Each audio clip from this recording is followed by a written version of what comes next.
Oke, kalau saya boleh terus terang, sebetulnya buat saya amat sulit mempersiapkan obituari untuk Mas Tejo. Hari yang seharusnya kami akan bersama-sama membicarakan buku Bung Martin Alaida dan Mas Tejo Bayu yang amat penting sebagai pencatatan sejarah yang kelam. Komunikasi saya dengan Mas Tejo, maaf saya biasanya memanggilnya Mas Tejo, mungkin karena kami sesama orang Jawa, terakhir adalah pada tanggal 19 Februari untuk membicarakan persiapan acara hari ini. Dalam WhatsApp kami yang terakhir, dengan ciri khasnya, Mas Tejo yang memiliki rasa humor yang tinggi, bercanda dan mengatakan, "Waduh, aku kudu gawe makalah yorat. Ora coro londo toh." Ini terjemahannya, wah, aku mesti bikin makalah ya, bukan bahasa Belanda kan? Tapi ternyata kami harus menghadapi kenyataan bahwa Tuhan telah memanggilnya terlebih dahulu. Maaf. Mas Tejo aku pandang sebagai kakakku. Seorang pemberi semangat yang amat halus, tetapi tegas dan kuat dalam menghadapi perjalanan hidupnya. Saya telah mengenalnya semenjak awal tahun 80-an. Ketika Mas Tejo mulai bekerja di LBH sebagai Kepala Bagian Perpustakaan LBH Jakarta. Saat itu kehadiran saya di LBH untuk mengadakan diskusi mingguan dengan para buruh perempuan. Memungkinkan saya untuk berkenalan dengan Mas Tejo yang saat itu seringkali turut mendengarkan diskusi kami. Tetapi ia selalu berada di latar belakang, walaupun kemudian saya baru menyadari bahwa pengalamannya dulu sebagai anggota organisasi mahasiswa kiri, CGMI, sebenarnya patut dibagi ke kita-kita. Tapi di masa Orde Baru, hal itu tak akan mungkin dilakukan. Dan kehadiran Mas Tejo di bawah naungan LBH sudah merupakan hasil perjuangan yang berat. Sebetulnya amat luar biasa bahwa Mas Tejo yang masuk tahanan selama 14 tahun dan berpindah-pindah dari penjara di Wirogunan, Nusa Kambangan, Ambarawa sampai ke Pulau Buru, hanya karena ia anggota organisasi mahasiswa kiri, yaitu CGMI, Konsentrasi Gerakan Mahasiswa Indonesia, bisa membuat suatu memoir yang amat teliti dan menggugah hati, yang ditulis bukan dengan rasa kebencian, tapi penuh refleksi, bahkan dengan rasa humor. Dalam pendahuluan bukunya, ia katakan bahwa memoir yang ia tulis dilakukan berdasarkan ingatan dan catatan harian yang ia buat atas dasar pencatatan terselubung agar bisa lolos dari pemeriksaan.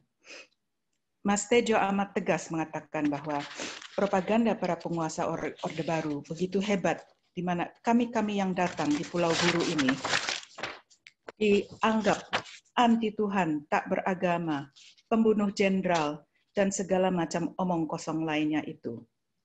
Tapi ini dengan pandangan khas Mas Tejo, ia mengatakan bahwa para tahanan lama-lama pasrah karena dengan bersikap marah malah akan merugikan mereka sendiri. Habis kalorinya dan hanya memperpendek umur, kata Mas Tejo. Sikap ini adalah salah satu cara bisa menghadapi tantangan hidup yang dihadapi sehari-hari. Rasa humor Mas Tejo bisa amat jelas dalam ceritanya di buku ini, di mana di tengah berbagai kekejaman polisi militer, ia menceritakan bagaimana mereka semua yang sejak bulan Desember 65 tidak ada yang bisa mencukur rambut. Akhirnya mereka semua memiliki rambut panjang. Mas Tejo menceritakan komentarnya sendiri pada sesama tahanan. Wah, kami yang didik Bung Karno untuk tidak beetle-beetlean malah meniru rambut The Beatles. Ini salah satu contoh bagaimana Mas Tejo dengan pengalamannya sebagai tahanan politik, di mana ia mengalami siksaan, mengalami kerja paksa, kekurangan makan, stigmatisasi, dan pengisolasian dari keluarga dan masyarakat luas, tetap bisa mempertahankan jati dirinya dan rasa humornya. Sebagai salah satu penyintas dalam International People's Tribunal 65, ia telah memberi kesaksian yang amat bermakna bagi keputusan jaksa dan hakim IPT 65. Buku ini juga bersama buku Bung Martin Alaida merupakan landasan penting bagi pembelajaran dan penyadaran sejarah kita, dan semoga akan dibaca oleh masyarakat luas, terutama generasi muda. Mas Tejo, selamat jalan, semoga Mas bisa mendapat ketenangan di sisinya. Dan semoga keluarga yang ditinggalkan bisa kuat menghadapi kepergiannya. Terima kasih. Terima kasih, Ratna. Tanpa dendam menulis memoarnya. Saya ingin meminta, sayang sekali tadi klipnya tidak berhasil dijalankan. Itu salah satu yang diucapkan oleh almarhum, bahwa tidak ingin membalas dendam dan tidak ingin menyimpan dendam. Kepada Bung Martin, saya ingin bertanya, bagaimana Bung Martin mengenang Tejo Bayu sebagai rekan seprofesi, rekan senasib? Silakan, Bung Martin. Terima kasih, Yanti. Terima kasih, kawan-kawan, para sahabat dimanapun berada. Sebenarnya saya ingin berjumpa untuk pertama kali dengan Tejo Bayu di rumahnya di Jalan Pasar Minggu. Saya mengenal bapaknya, Sujoyono, dan saya bertemu dengan Sujoyono, tapi tidak bertemu dengan Tejo Bayu. Kesekian kali saya ke rumah Pak Sujoyono adalah untuk mengantarkan putri saya untuk belajar piano pada Bu Rose. Kemudian 2 kali sesudah itu, beberapa tahun kemudian, saya bersama dia diwawancarai oleh Radio 68H dalam kaitannya dengan korban. Kalau saya nggak salah itu sekitar bulan-bulan Oktober. Pertemuan yang terakhir adalah di rumah Ratna Saptari di Scheveningen ketika kami sedang dipersiapkan sebagai saksi. Tejo Bayu dalam International People's Tribunal, dia bersaksi di belakang layar hitam. Bukan karena apa. Bukan karena ada guntur di sana.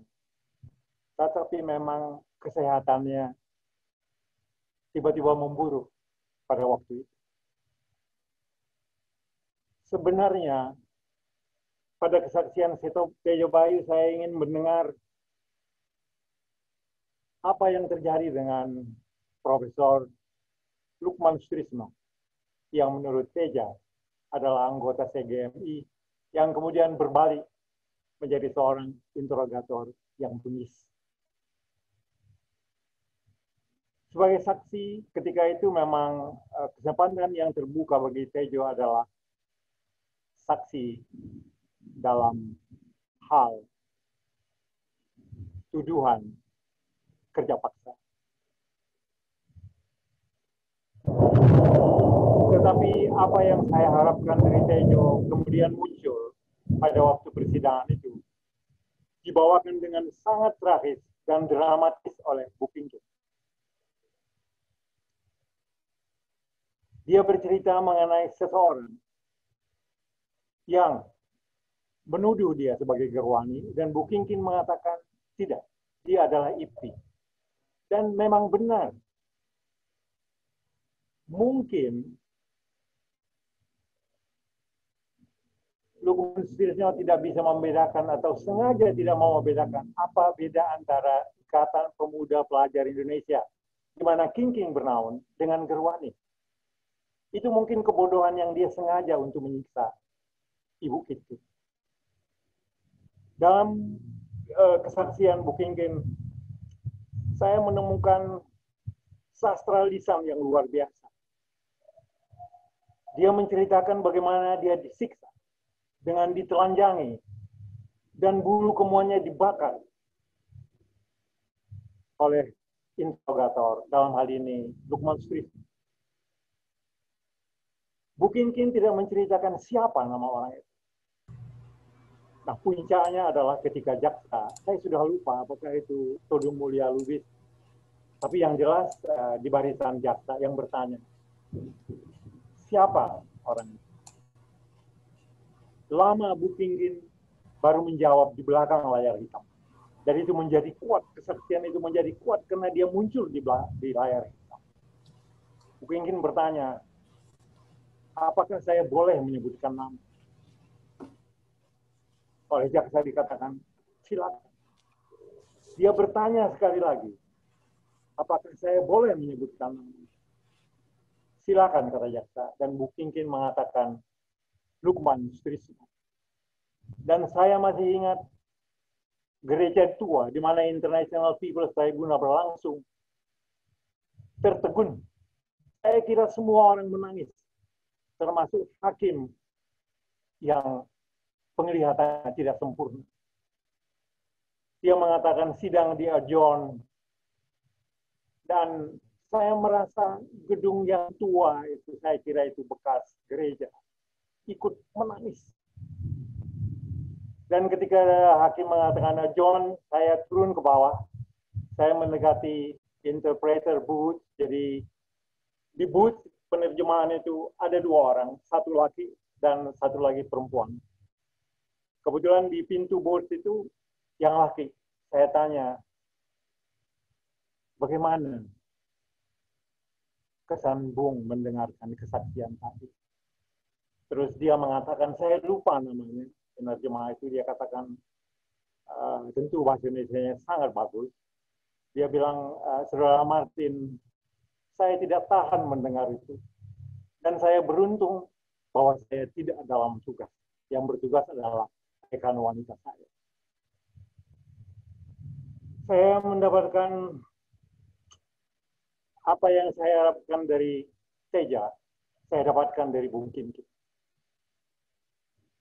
Membaca memoir Teja,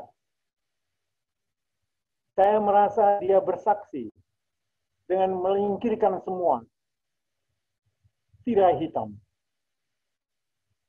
Sehingga dunia mengenal apa sebetulnya yang terjadi di negeri saya. Memang, sebagai seorang sesama penulis, saya menganggap memoir Teja menulisnya dengan pendekatan seperti saya katakan kepada banyak teman, sebagai seorang saintis. Jadi ketika dia menginjakkan lawan yang sudah dibabat dan menghunjam kaki dia yang telanjang, saya mengharapkan dia menulis sesuatu yang membuka, artinya memperkaya jiwa saya, menggetarkan saya. Tetapi Teja justru datang dengan pendekatan geografis. Dia bercerita panjang luas dan sangat detail mengenai Pulau Buru itu di mana dan siapa saja yang penghuninya. Saya teringat pada ungkapan dari bapaknya Tejo Bayu, Sujoyono, yang mengatakan tiap karya itu hendaknya jiwanya ketok, ada jiwa ketok di sana. Mungkin saya salah, saya terlalu berharap apa yang menjadi ungkapan ayahnya dalam memoir Tejo Bayu. Tetapi bagi saya, ini Tejo Bayu memperkaya khasanah korban. Dia memperkaya dari kesekian ratus tulisan aksara. Apakah itu hasil penelitian? Apakah itu novel? Apakah itu cerita pendek? Apakah puisi? Musik, film, ratusan jumlahnya. Dan dia melampaui satu yang menjadi bahan pokok yang menghancurkan bangsa saya, yaitu pengkhianatan G30S dalam bentuk film dan novel. Tetapi karya ini, karya yang sejemput ini, yang didasarkan kepada fitnah dan kebencian ini, dikalahkan sekarang oleh ratusan.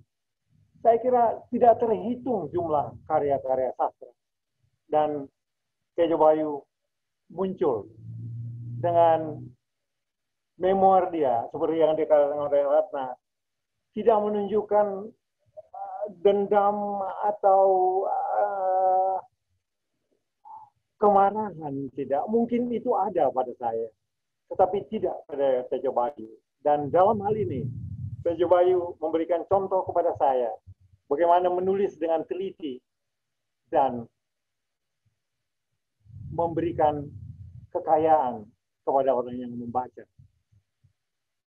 Saya kira Tejo dengan detail yang begitu dalam mengenai Buru, saya kira Indonesia harus berpikir kembali tentang masa silamnya. 12.000 orang yang dipekerjakan secara paksa di sana. Dan kita sebagai bangsa dipimpin oleh orang-orang tertentu tidak mengakui apa yang telah terjadi di Indonesia Timur, yang bangkit oleh tangan-tangan 12.000 tapol yang membuat Indonesia bagian timur swasembada beras.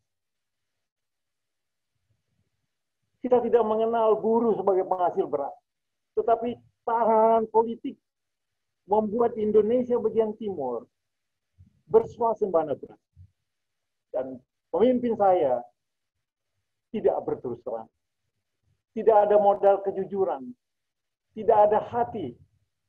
Ada 2 presiden saya yang datang ke sana. Tidak satu pun yang mengatakan peran daripada para tahanan politik itu dalam membuat Indonesia Timur swasembada. Saya kira ini begitu mahalkah kejujuran. Saya kira pemimpin saya yang lain ini sudah jauh tertinggal dengan Gus Dur yang tidak hanya mengakui, tetapi dia juga meminta maaf. Dia meminta maaf. Dan yang sekarang belum memulai langkah yang sudah dilakukan oleh Gus Dur beberapa langkah. Saya kira memoir dari Tejo Bayu mengingatkan kita semua pada itu, kepada generasi muda Saya ingin bertanya, kita sekarang menghadapi kematian yang tidak bisa kita muliakan karena virus. Tetapi ini bukan apa-apa. Kalau Anda bayangkan dengan apa yang terjadi pada tahun 65-66. Virus menghalangi kita untuk memuliakan ayah, anak, istri. Sekarang ini, dalam jumlah yang kurang dari 40.000. Tetapi pada tahun 65-66, peneliti luar mengatakan paling tidak 500.000 yang mati. Dan mereka tidak hanya tidak dimuliakan, tetapi mereka dilemparkan ke peti kali, ditanam di kuburan massal. Berapa ratus kuburan massal yang sudah ditunjukkan oleh Bejo Untung yang sekarang berada di antara kita. Tetapi tidak ada telinga, tidak ada hati. Sekarang saya bertanya, bagaimana kita bisa dipimpin oleh pemimpin yang kita pilih sebenarnya di antara orang yang buruk? Apakah kita akan mundur lagi untuk memilih orang yang buruk di antara yang terburuk? Model kita untuk maju satu, keberanian dan kejujuran untuk membersihkan sejarah gelap kita. Terima kasih. Terima kasih, Bung Martin. Terima kasih. Sangat banyak informasi yang sambil mengenang sampai saat ini sudah banyak informasi yang kami dapatkan. Dan mudah-mudahan dalam menit-menit berikut kami akan belajar lebih banyak lagi. Untuk webinar kali ini, saya akan memberi susunannya. Kami ada 3 pembicara, Bang Martin sebagai penulis yang telah menulis memoarnya Romantisme Tahun Kekerasan. Kemudian Ibu Karaela akan membahas bukunya, dan pembicara yang ketiga adalah Artin Utrecht yang akan membahas Mutiara di Padang Ilalak. Mungkin berlebihan saya memperkenalkan Bung Martin sebagai sastrawan kelahiran Tanjung Balai. Baru lahir, keesokan harinya sudah tahun baru ya, tahun 43, sudah tahun 44 ya. Luar biasa, satu hari sudah lewat 1 tahun. Bung Martin adalah seorang sastrawan yang sebagaimana kita ketahui telah menghadirkan banyak cerpen, novel yang saya hanya sebutkan beberapa.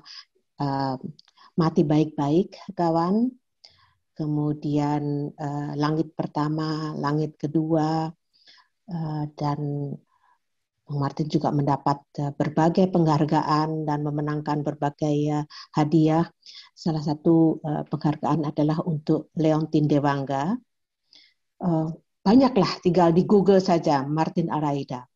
Kemudian pembicara lain adalah Ibu Karaela Bauman, yang adalah ahli bahasa Perancis dan pemerhati sastra, lama tinggal di Indonesia, memberi kuliah bahasa Inggris di Satya Wacana, kemudian juga tinggal di Jakarta sampai tahun 83, dan telah menerjemahkan sejumlah buku, diantaranya karya Romo Mangun, kemudian juga karya Putu Oka, dan nanti beliau akan membahas buku memoir Martin Alaida. Mutiara di Padang Ilalang itu benar-benar sebuah memoir ya, karena didasarkan pada ingatan yang intinya hanya sebagian kecil tersimpan dalam bentuk catatan mengenai peristiwa-peristiwa penting. Catatan itu Mas Teja sisipkan di antara halaman-halaman sebuah buku yang berjudul Doa Setiap Hari. Selama ditahan, jangankan menulis, membaca pun dilarang. Mas Teja sebut bagaimana seorang kawan diburu, disiksa sampai mati. Setelah dipergoki, membaca sepotong sobekan harian Kompas yang kebetulan terselip di dalam karung beras. Tapi menjelang akhir masa tahanan, pengawasan soal baca tulis itu menjadi sedikit lebih longgar. Yang awalnya membaca itu dilakukan secara sembunyi-sembunyi, buku bacaan dipinjam dengan diam-diam dari susteran Namlea, akhirnya bisa dilakukan secara lebih terbuka. Baru di 2 tahun terakhir, 78-79, halo? Mas Teja sempat membuat semacam buku harian.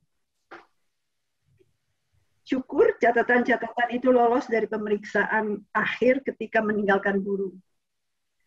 Nah, berdasarkan 2 buku harian dan catatan-catatan yang tadi sudah saya sebut, penulis membuat rekonstruksi dari peristiwa-peristiwa yang dialaminya dengan bantuan dari ingatan beberapa rekannya, kawan Tapol yang masih hidup. Jadi seperti tadi sudah dikatakan, memuar ini bukan hanya tentang pengalaman di Pulau Buru ya. Sedikit kurang dari separuh buku ini mengisahkan tentang masa tahanan berturut-turut di penjara Wirogunan, lalu Nusa Kembangan, lalu pengasingan di Ambarawa, kembali lagi ke Nusa Kambangan, dan di pulau itu dipindah-pindah dari satu penjara ke penjara lain. Dan baru setelah 5 tahun,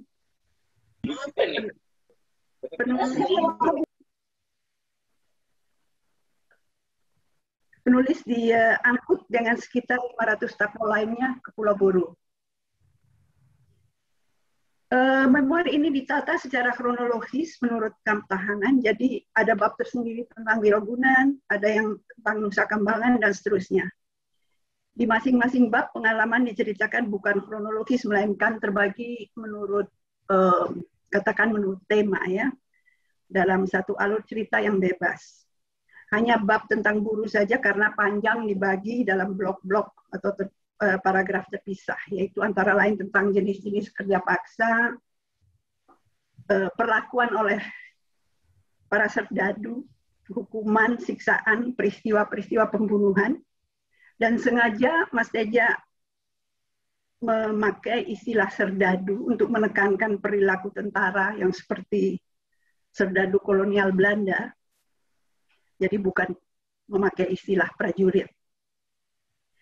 Terus mengenai makanan, upaya yang terus-menerus untuk mencari makanan yang bisa melengkapi jatah yang jauh di bawah batas survival.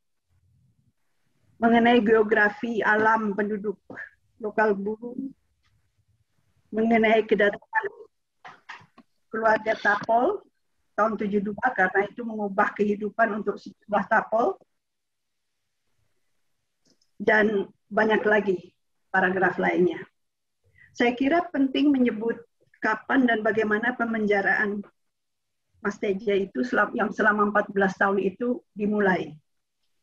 Ketika ditangkap, Mas Teja berumur 21 tahun. Dia adalah mahasiswa UGM jurusan geografi. Dia aktif di CGMI yang dianggap berafiliasi dengan PKI. Ditangkapnya 20 Oktober tahun 65 pada sebuah peristiwa yang kemudian dikenal sebagai peristiwa Ureka. Hari itu sejumlah aktivis berkumpul di sebuah gedung yang dipinjam oleh Ureka, Universitas Respublika, universitas yang bernaung di bawah Baperki. Keberadaan mereka di sana dalam rangka melindungi gedung tersebut karena diancam akan diserbu oleh peserta rapat akbar Ganyang G30S PKI.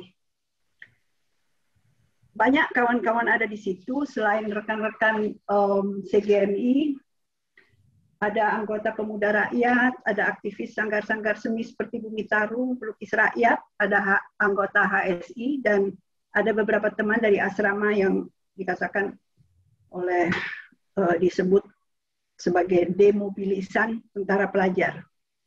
Nah, satu saat pintu gedung didobrak oleh tentara bersenjata lengkap, mereka masuk melucuti semua yang ngumpul di situ dan menyerahkan mereka ke polisi.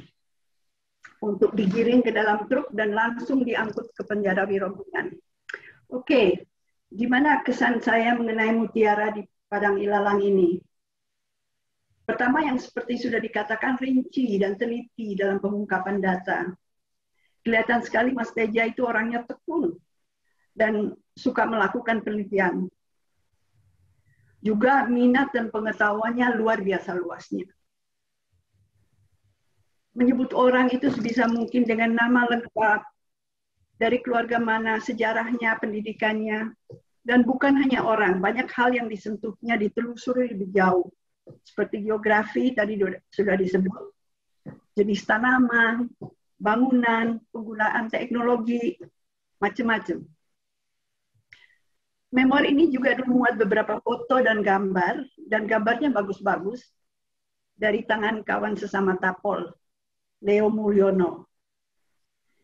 Dan walaupun bukan tulisan akademis, tapi dari beberapa segi, tadi juga sudah disebutkan, layak disamakan dengan tulisan akademis. Ada catatan kaki yang detail, ada glossary, ada indeks.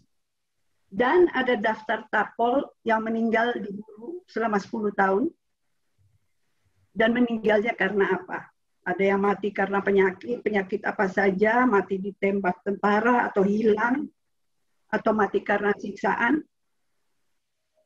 atau ada juga yang cukup banyak juga yang bunuh diri karena tidak tahan. Seperti juga disebut di dalam pengantar oleh Mbak Nur Syahbani, buku ini mengundang pembaca ataupun peneliti untuk mengkaji atau meneliti kejadian-kejadian tertentu lebih lanjut. Kesan kedua itu bahwa buku ini luar biasa enak dibaca karena gaya tulisnya lancar sekali. Narasinya hidup sekali dan banyak dialog di dalam buku itu. Sering dalam bahasa Jawa yang kemudian diterjemahkan. Ada dialog dan guyonan antar Tapol, ada percakapan ramah dengan penduduk lokal, tapi ada juga cuplikan dari interogasi dengan segala bentakan dari interrogator dan hujatan oleh serdadu yang sedang menghukum Tapol. Alur cerita memoir ini luas banget. Dengan banyak selingan yang terasa ya alami lah gitu ya. Narasinya mengalir sekali. Dengan belokan-belokan dari satu pengamatan ke pengamatan lain. Dari perhatian dari satu orang pada orang lain. Banyak lompatan asosiatif dari peristiwa yang dikisahkan. Baiklah, sampai di sini aja dulu pembahasan saya.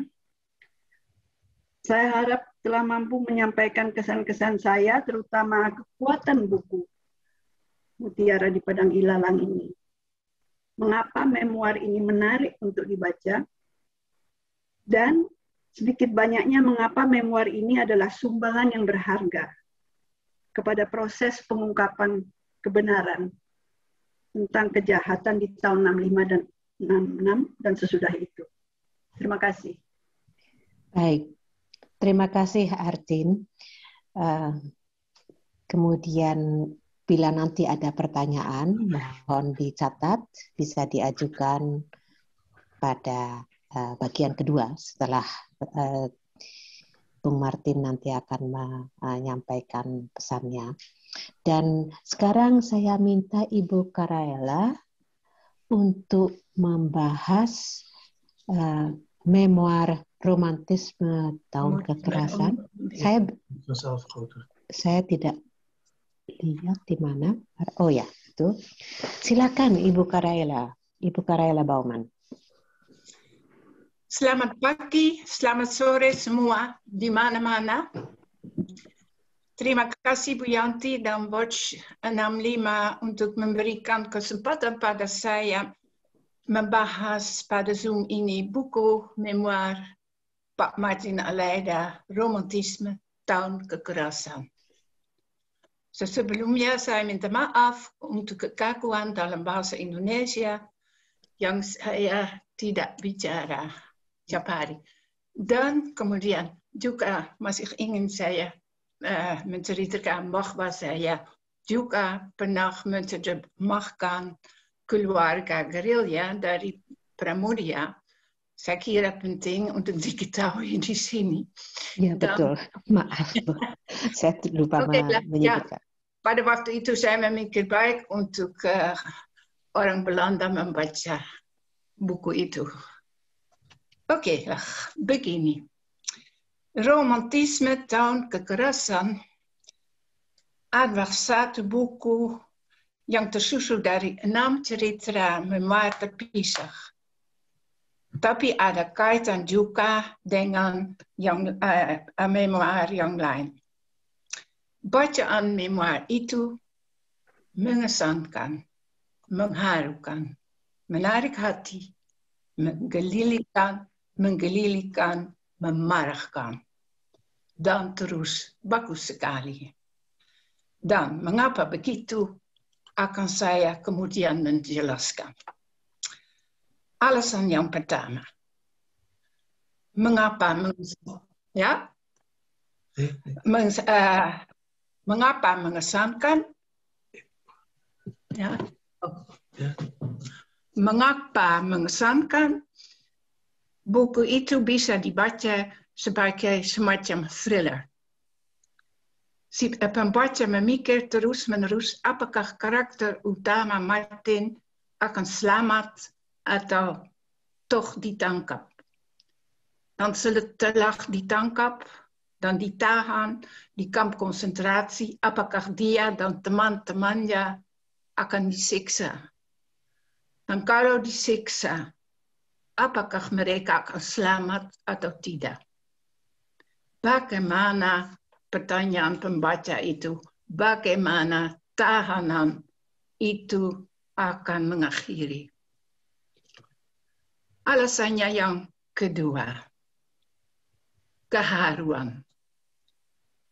Siapa yang tidak terharu akan hal ikhwal seorang laki-laki muda yang pada tahun 63 dari tempat kelahirannya Tanjung Balai di Sumatera Utara merantau ke Jakarta untuk mencari pekerjaan. Pekerjaan yang cocok di bidang kebudayaan. Dan syukurlah, dia berhasil menjadi seorang wartawan Zaman Baru dan Harian Rakyat, media tertulis kiri yang terkemuka pada waktu itu. Masa depannya terjamin, beres. Namun, nasib mengambil jalan yang lain. Akhir September, permulaan Oktober 65 terjadi G30S. Dan tahu-tahu semua orang Indonesia yang kiri menjadi buronan di negeri sendiri dan harus menyembunyikan diri supaya tidak ditangkap oleh Angkatan Darat yang mulai sibuk dengan suatu pembersihan semacam rahasia dengan nama Operasi Kalong.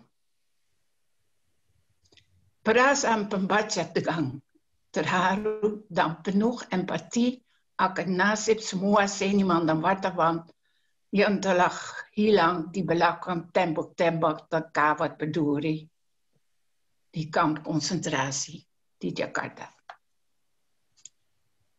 Mengapa bagus? Alasannya ketiga. Optimisme dan humor. Meskipun novel ini menceritakan sebuah tragedi, yaitu pembunuhan, penangkapan, siksaan, dan pembunuhan ratusan ribu orang, namun toh selalu ada hal-hal positif, seperti setia kawan, saling tolong-menolong, dan anekdot yang lucu,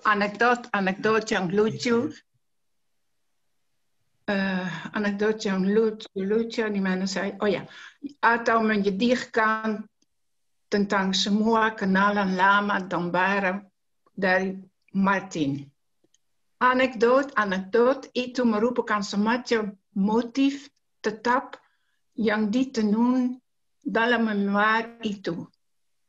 Anekdot itu seperti berkelandangan di semua cerita memoir. Kemudian pembaca juga memujikan sikap, kegagahan dan daya tahan karakter utama setelah dia telah dibebaskan dari kamp konsentrasi dan mencari nafkah di kota besar Jakarta dalam taufin politik dan serba kekurangan.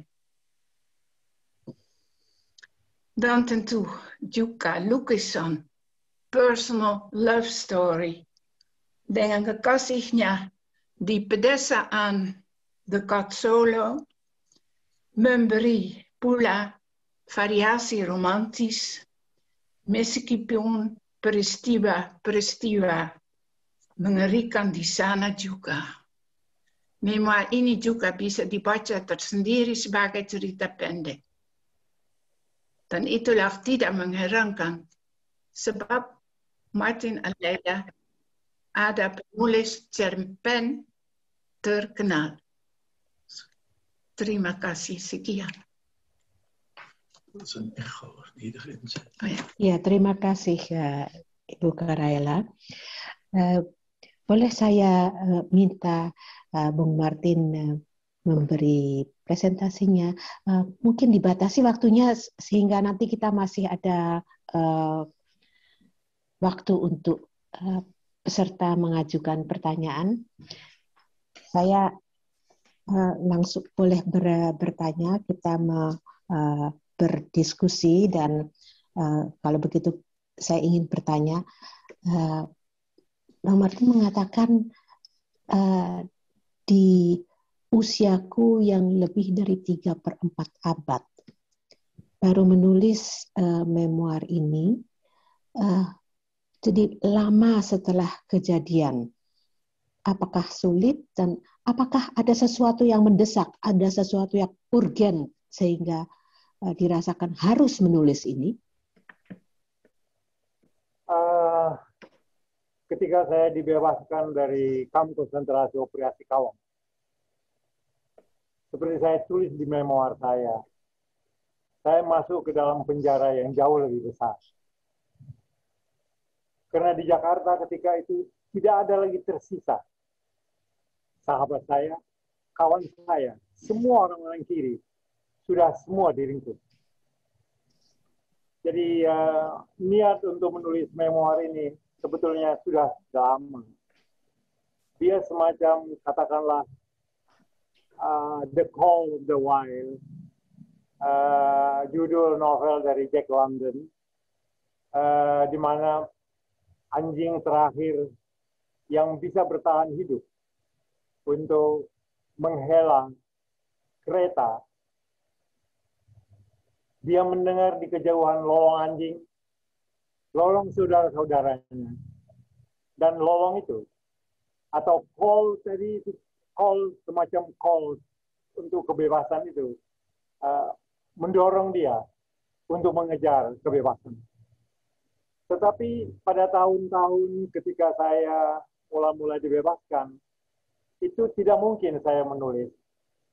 Karena seperti saya tulis di memoir ini, sebelum saya bekerja di majalah Tempo, saya menjadi pekerjaan apa saja, pelayan restoran, apa saja, yang mungkin saudara Yanti tidak bisa bayangkan. Nah, satu ketika saya membawa buku, saya kira itu buku hukum pidana yang diterbitkan oleh penerbit universitas. Saya sedang mencari calon pembeli di daerah Keramat. Tiba-tiba di satu kedai kopi, bangunannya masih ada sekarang. Komandan operasi Kawang itu memergoki saya dan meminta supaya saya menyerahkan buku itu pada dia. Saya sudah mengerti apa yang akan dia lakukan. Dia balik itu buku untuk mencari kalau ada yang terselip di sana. Jadi pada waktu itu begitu sulitnya untuk saya untuk menuliskan sesuatu. Nah, agak sentimental ya kalau saya katakan. Memoirnya Teja Bayu, dia tulis dalam 3 tahun lebih saya kira, dia persiapkan.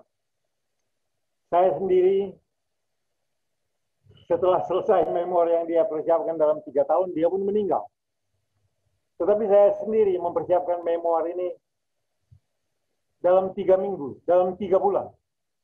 Dan saya tetap hidup. Jadi ada satu keadaan fisik saya yang sudah mulai, katakanlah usia 75, dan tekanan darah saya terkadang bisa 90/60, dan vertigo.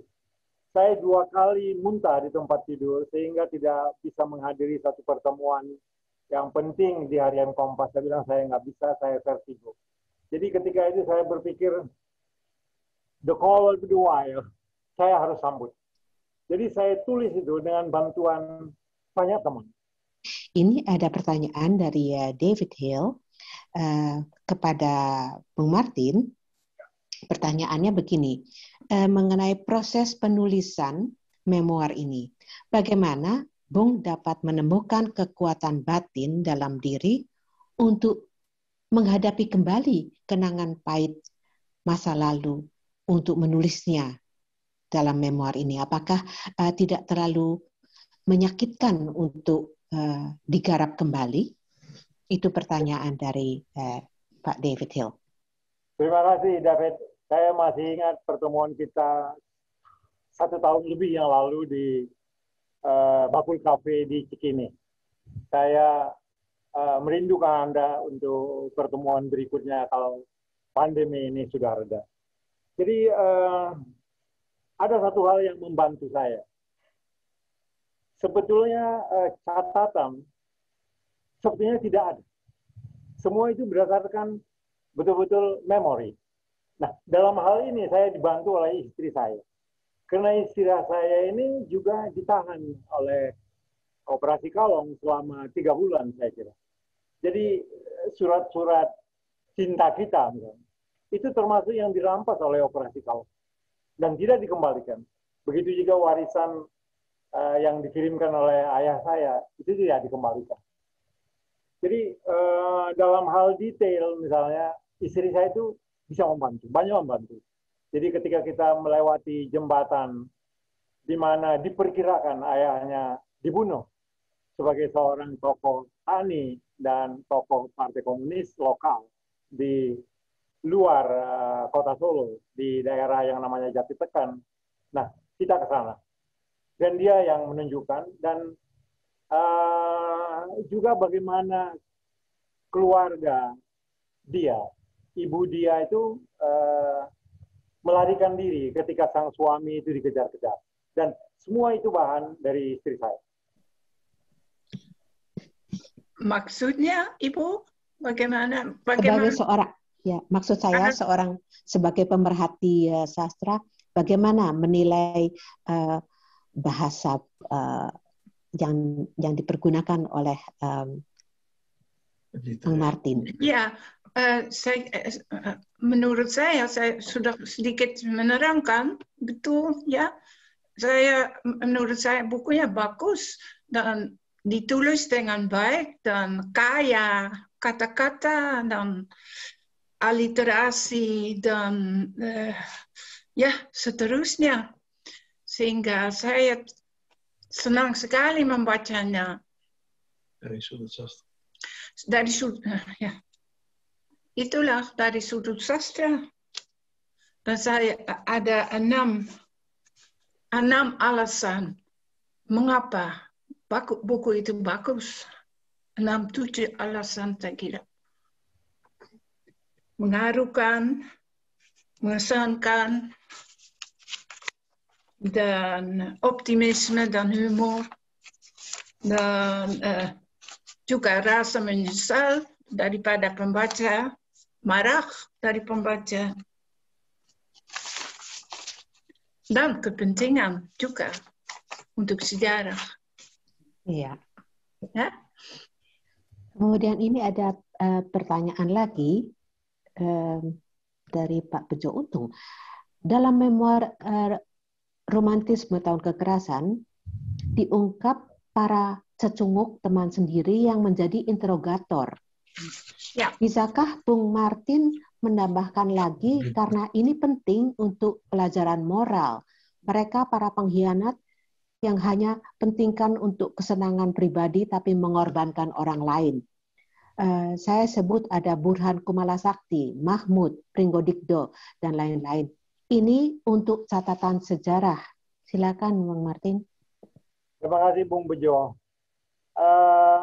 Saya kira saya sendiri memandang fenomena itu, kejadian itu, sebagai akibat yang lebih buruk daripada militerisme.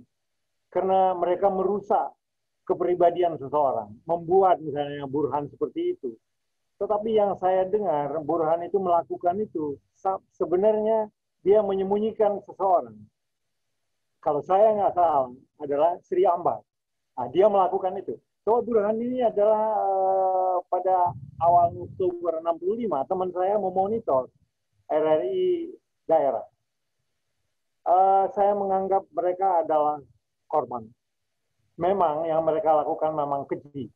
Saya satu kamar, saya dekat sekali dengan Pak Suyono. Tapi tidak hanya Suyono, banyak juga yang lain. Dan bagaimana juga pihak Angkatan Darat melakukan perang menimbulkan satu perpecahan, ketidakpercayaan antara seorang tahanan dengan yang lain. Jadi saya ceritakan misalnya seorang yang tidak mau menceritakan di mana bersembunyi atau berada orang yang namanya ada di kantong dia ketika ditangkap. Nah, tetapi dia diluluhlantahkan secara fisik karena fisik dan mental. Karena ketika operasi kawal akan menangkap seseorang, si teman ini diajak untuk melihat bagaimana operasi itu berlangsung. Sehingga si korban yang tertangkap punya kesimpulan, atau benar atau tidak, bahwa yang menangkap dia itu adalah si Polan. Jadi keadaan itu juga seperti itu. Saya kira kekejian ini ya sudah, bagaimana saya mengatakannya? Saya mengatakan bahwa para pengkhianat itu mereka mungkin lain ya dengan orang-orang yang mungkin ditanam sebagai pengkhianat memang sejak lama. Sebelum G30S, dia mungkin sudah ditanam di Lekra, di sini, di konsentrasi kamp, mungkin. Tetapi kalau orang seperti Burhan yang duduk di Dewan Nasional Pemuda Rakyat, pusat ya, dan mungkin juga Sartono yang menjadi interrogator saya melihat mereka juga adalah korban, tetapi kemudian dia berbalik karena dia nggak tahan gitu. Jadi saya melihat dengan cara itu. Terima kasih, Bung Untung. Mbak Nasti ingin menyampaikan kesaksian? Apa ya? Mengenai Mas Tejo ini, saya senang sekali ya. Ketika banyak orang menyampaikan tentang Mas Tejo gitu. Yang itu baik dengan, kalau misalnya menjadi guru itu baik, menerangkan sesuatu dengan baik. Dari kecil memang dia suka belajar dari sebuah 16 buku ensiklopedi yang berbahasa Belanda. Dia masih kecil, berbahasa Belanda, dan dia suka belajar gitu. Dan dia selalu bertanya sama ibu, Bu ini artinya apa? Ini Bu artinya apa? Gitu. Sehingga dia punya, yang saya tangkap ya Mas Tejo, dia punya pengetahuan yang sangat luas gitu. Apapun dia tahu gitu, karena dia banyak membaca dari ensiklopedi itu. Winkler Prince kalau nggak salah itu ada 16 buku yang hilang karena dititipkan ke teman gitu, terus akhirnya hilang begitu aja, sayang sekali. Dan Mas Tejo selalu senang belajar seperti itu.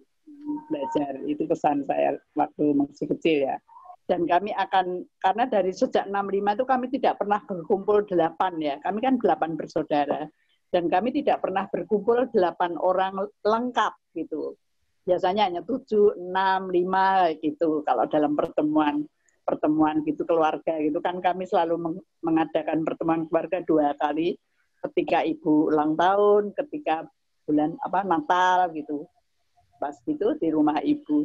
Tapi tidak pernah 8 orang gitu. Nah, rencana kami tahun 2020 ketika sahabat Mia Bosam itu, kami merupakan reuni keluarga gitu, 8 anak sejak 65 nggak pernah ketemu. Tapi akhirnya tidak bisa terlaksana karena COVID gitu. Jadi itu yang saya sesalkan, sangat saya sesalkan.